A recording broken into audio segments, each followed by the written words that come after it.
Takulandirani ku AMTV Malawi kuchimake kwa nkhani zenizeni. Ngati nkhani imeneyo kuno kulibe, dziwani kuti nkhani imeneyo ndi yabodza. Nachema a prophet awa kuti vamtauzani vati na vati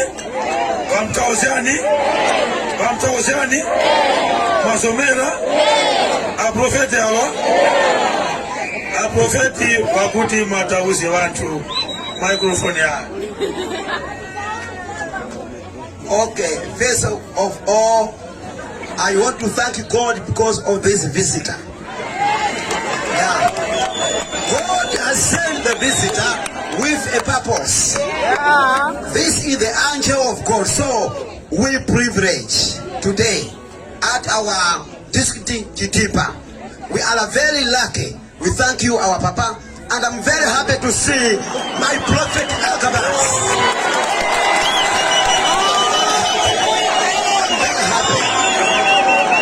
It's my spiritual father. Agabus is my spiritual father. Was staying in the house of my fellow pastor. It's my spiritual father, Prophet Agabus.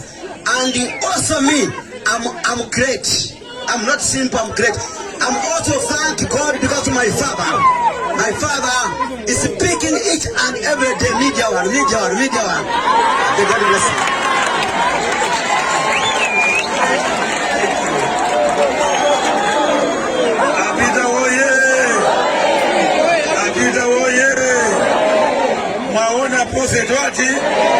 Maona prophet. Osaiwala kupanga subscribe ku channel ya AMTV Malawi.